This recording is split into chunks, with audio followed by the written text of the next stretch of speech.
Hey guys, welcome to week 2 of LATV's Fantasy Rush. I am Mike. And I'm Steve. And hopefully you got a W in week 2. If not, you probably didn't watch week 1, but we're here to help. So we're just going to get right down to it and show you guys a list of week 2's top 10 quarterback leaders for the season so far. So, Man, and there are some surprises. I mean, we have Tyrod Taylor's number 5 right now. Number 5 you saw overall. that, didn't you? Oh, yeah, I predicted that in the preseason. Number 5 overall. I mean, a couple more surprises. Carson Palmer actually has been a nice surprise.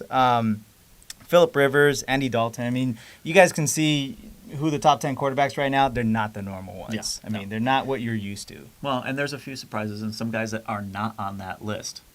Like Russell Wilson. I thought of that. That's we knew this already. Andrew Luck. Mm-hmm. I mean, it's not only are Peyton Manning, Andrew Luck not in the top 10, they're not even in the top 20. No. So I mean that's been a huge surprise. Yeah. I mean, I want to talk about a couple of bounce back players. Yeah. No, there were some big bounce backs last week. I was very fond of Sammy Watkins in the preseason, and he just broke my heart the first game. I'm not gonna lie. I started him in a couple of leagues. It was hard. It was big zero. Yeah. Big donut.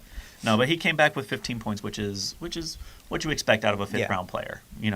My boy Calvin Johnson, he came back. He got a lot more looks than his 4 and 2. 4 targets. 4 targets to catch stat line from the previous week at San Diego. Yeah. But he came out. I think he had 17 looks, quite a few catches, but. He was able to get on the board. A lot of the players that we talked about last week, they had nice bounce backs. Mm-hmm. I mean, they had really, really nice games. Nothing, too crazy.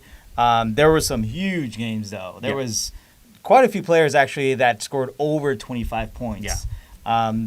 It was crazy. Allen Robinson, I mean, I didn't even start him in one of my leagues. Larry Fitzgerald. I lost by 10 points. Larry Fitzgerald. I mean, he never throws up, what do you have, 30 points. 3 touchdowns. Yeah. For the old man. I mean, this guy was all but done. I mean, last year, the year before that, people were like, no, don't draft Larry Fitzgerald. I actually told somebody not to start him, but then I said, hey, you know what, go with your gut, and he did start him. Luckily, he won. Yeah. He won pretty big. So well, and I think that's part of that game plan is usually he's out there as just kind of a veteran leader. He picks up a couple little dink and dunk passes. Yeah. But and everybody thinks, oh, the old man, he's done. We can put our rookie on him, and he burned him for 30 points. Oh man, he was awesome. So and D'Angelo Williams, his last week of fantasy relevance, scored 30 points. I tell you what, he went out with a bang. I mean, in Le'Veon Bell's absence, he has been actually, I believe he's the number 1 fantasy back right now. Yeah. So can you imagine what Le'Veon Bell's going to do when he gets back? I mean, I have Le'Veon Bell in one leagues, and I can't wait. Pittsburgh's line is opening up so many holes. D'Angelo Williams doesn't have quite the vision as Le'Veon Bell, but D'Angelo Williams, he is done. So feel free to kind of drop him because he'll only be a change of pace. Hey, Le'Veon, you need a glass of water. Why don't you come out for a minute? Let me get a little towel. Let me cool you off. You're on the sides. Get back in there and score me some touchdowns. You want me to shine your helmet a little bit? I mean, that's pretty much what he's going to be. Yeah. But, man, so that you're excited about having Le'Veon Bell back. You were excited if you started D'Angelo Williams. Mm-hmm. I want to talk about some stinkers. Man, we had a couple stinky starts that we like to call. And I started this guy. Jeremy Hill was a top 10 pick in a lot of drafts. Top 15 for sure. Yep. He had big hopes. He didn't even get a point. Sure. I mean, he didn't even get a point. I survived the one that I started him. I started him and Amir Abdullah, which if you watch our show, I said not to start him. Yeah. So, and I won. I lucked out, though. Keenan Allen coming off of a huge week 1. Puts up. You were excited about Keenan Allen. You have him in one of your leagues. I went and got him. Yeah. It's like he put up negative points, a negative 0.4, but I mean, dude, that's a huge swing in your fantasy stock right there. Having negative points anytime is not a good thing. Mm-hmm. I mean, again, Amir Abdullah, 1.8 points. Yep. He was the fantasy week 1 darling. Everybody's like, oh my God, start him. I said not to start him. I know the Vikings didn't do very well last week. Or the first week because of the 49ers kind of beating them up. But I knew they were going to come out angry. Yeah, they figured it out. And they figured it out. Yep. In a big way. Yeah. No, Mike Evans, the big decoy, he's not 100% yet. He was still kind of out there just drawing some attention. And if you followed our Instagram and our Twitter, we said, start him if you have to. Yeah. But he wasn't a must start, and temper your expectations. I mean, obviously, we weren't thinking 0 points. I was thinking more like 5. But 0 points doesn't help anybody. Yeah. Oh, man. The Miami Dolphins defense. and the Baltimore Ravens defense. Yeah. How much worse can that get? You get plush. I mean, these were the matchups of the week. Yeah. And they got your -3 for the Ravens, -1 for the Dolphins. I don't want to talk about them. Let's just move on. No. Let's just move on. No, and it's a hard when you have one star go down, but the Dallas Cowboys are plagued with injuries right now. Oh man, they Tell me about cannot it. keep anybody healthy. Can we not talk about this? I mean, do we? You're a Cowboys fan. I know, man. So how are you feeling about Brandon Weeden? Because I know your boy Jerry Jones. He says that it's the most beautiful thing to watch Brandon Weeden play football. That he throws the ball with such precision and beauty. And Jerry Jones is high. Man, you're loving this right now, aren't you? Oh, I know. You're loving this right now. Look, the Cowboys are 2-0. That's the only thing I'm excited about. They're 2-0. Brandon Weeden for his career has more interceptions than touchdowns. Now, this is going to be a huge So testament. anyway, so we were talking about... This is going to be a huge testament to the Dallas Cowboys offensive line. If they can get Brandon Weeden 5, 6, 7 seconds back there in the pocket, I think that he may be able to go 15 for 25. Did you see the current top 10? Hey, man, my Brandon boy Weeden. Weeden, he might be in there next He's week. going to interject himself. You just watch. Terrence Williams, 6 Brandon TDs, Weeden. 700 yards. He's going to take over number 1 spot, huh? Oh, man. Tony Romo, by the way, was placed on injured reserve, designated to return, so he will not be back in the Lions till week 11. Broken left clavicle.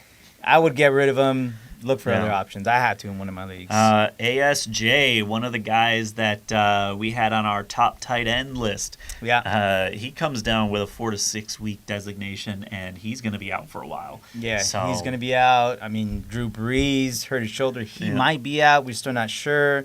Eddie Eric Lacy. Becker, Eddie Lacy. Keep an eye on Eddie Lacy up until Thursday's practice. That's when they're going to start doing some injury designations and letting you know if he's going to be ready to roll for week 2. There was a lot of injuries over this. Jay Cutler might miss a couple weeks. Tevin Coleman might miss a couple weeks. Jason Witten, man, that was a bit of a surprise. 2 sprained ankles and a twisted knee. He might be out a couple weeks. So take a look. Make sure you guys are keeping up with your players. Keep up with the injury report. And make sure you get those backups. Yep. Get your lineups, man. Get those waiver wire ads. Well, and speaking of waiver wires, I mean, we got a list of pickups for you guys this week. Take a look at the list. Some of the guys, I mean, James Starks, he's a must-add if Thursday rolls around and Eddie Lacy's going to miss 1 to 2 weeks. James Starks rushed for 95 yards in his absence because he came out in the first quarter. Against Seattle. Against Seattle. So if Lacy misses any time, start him with confidence. Yep. I mean, that's Green Bay is a great team, and they'll be able to get behind James Starks as he leads that team and puts them on his shoulders for a couple of weeks. Matt Jones, man, he was amazing. Dude, with limited touches. He's throwing up. I think he got one less carry than Alfred Morris, and he got 100 more yards. I mean, it was crazy. You had him on one of your teams. You have him actually on one of your teams. Yep. I know you're excited about it. I'm going after him in one of my other leagues, and I'm dropping it. I don't even know who I'm dropping. That's how unimportant it is. But I'm going to go get him. I definitely think you should add him in every league. He's relevant in PPR and standard leagues. Alfred Morris might be on his way out. It's sad because he's been a productive back. Gavin Escobar, if Jason Witten misses any time, he's going to be a great tight end add. And if you followed our social media, you would have known. We had a bold prediction for him. He almost scored. He was literally like this far away from scoring, and our prediction would have came true, which is a touchdown, 3 catches, and 30 yards. Yep. Another guy that to add is Percy Harvin. He's starting to emerge as more than just a special teams guy. He's actually evolving on the Buffalo offense. Rex Ryan is taking advantage of him. Tyrod Taylor's a top 5 quarterback, so you want him on your team, absolutely. Travis Benjamin, he had a game. Yeah. I mean, he had a game. You must add him on all your leagues. He is a deep threat. He is working his way to replacing Josh Gordon, but I don't think he's going to get those kind of numbers. Oh, no. I mean, come on. But he's definitely a deep threat. Yeah, he's not going to get that. But he's going to get you 10 to 13 points pretty much every game. He's the only receiver there in Cleveland. Yep. So, and then if you watched week 1, we were happy to introduce you guys to a little segment that we like to call Start That Foo. All right, so we have a couple players that you may be considering starting or sitting. Yep. Not sure, you're on the fence. What do you think about Tyrod Taylor? Man, start that fool. He has shown what he can do for 2 weeks in a row, and against Miami, I think he's a play. Now, if Eddie Lacy misses any time, James Starks? Start him. You cannot go without James Starks this week. If you have Eddie Lacy, handcuff him as quick as you can. Tomorrow, Wednesday, the waiver wire opens up. Make sure you have him. Keep an eye. Jimmy Graham. You know, after 2 weeks of duds, start that fool. All right. Bounce back week. I like He's it. been complaining to the coaching staff. I think Pete Carroll is going to overcorrect, and he is going to get some mad touches. We talked about Matt Jones earlier. How about Alfred Morris? You know what? Sit that fool. After 2 weeks and taking him in the 3rd round, sit him. Doug Martin. Another sit. I don't think that he's not producing. Tampa Bay's offensive line can't get him enough holes to open up. And Jameis Winston, I mean, week 2 he was a stud. I think they're going to sling the ball around. And speaking of Jameis Winston, his big target, Mike Evans. Oof, start that fool. With being a decoy, week 2 not getting any points. I think that he's going to have a lot of looks as well. And C.J. Anderson, my favorite in the preseason. I said he might be number 1. How's that working out? Pass? You know what? But against the Lions. Start that fool. AP made the Lions defense look a fool last week. So C.J. Anderson is a start. I think he's going to bounce back and solidify why he was, an early 2nd round, borderline 1st round pick. I like it because I have him in a lot of leagues. How about DeMarco Murray, man? Last year's leading rusher in the NFL, over 1,800 yards. And at the beginning of the season, I never thought that I would have said to you, sit that fool. He is on pace this year, if he continues his current trend, to score or to rush for 88 total yards. He is getting 88? 0.1 yards per carry right now. His offensive line cannot create any space for him. They are Swiss cheese. Guys are getting into the backfield before he even touches the ball. I think I can dive or jump forward, and I think I can probably get more than 80 yards in one season. Well, 0.1 yards per carry is 1 foot. Bring back my Al Bundy days, you know?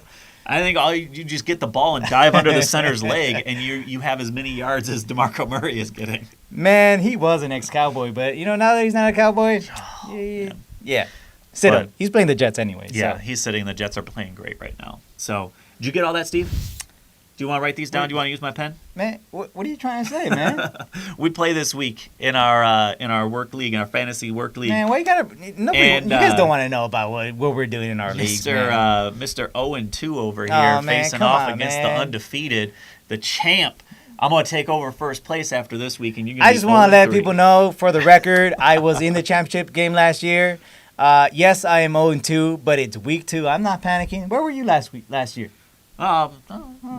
year's in the past. Oh, you don't want to talk about it now. The 0-16 Lions don't talk about last the past. Last week was in the past, too, Last week is in the past. This week, however, I'm going to be talking about how I beat Mike, the 2-0, guy. I'm going to get my first win. You heard it here. It's on the record. I'm getting my first win this week. Bold prediction from Steve. That is a bold prediction from Steve, absolutely. All right, guys. Well, that's all the time that we got this week. Follow us on Instagram, Twitter, YouTube. Send us an email. Subscribe to our YouTube channel. Twitter, Instagram handles are at FantasyRushLATV. Send us an email with any questions that you have, anything you're not sure about. If somebody's sending you a trade, send us an email, fantasyrush@LATV.com. Make sure you subscribe to our channel. Take a look at all of LATV's sports sections, all of the rest of their videos. And I think that's all. I'm Steve. And I'm Mike. You guys have a good week. Hopefully you get that W like me. And you'll see the W that I get next week. We'll talk about it next week. See you later.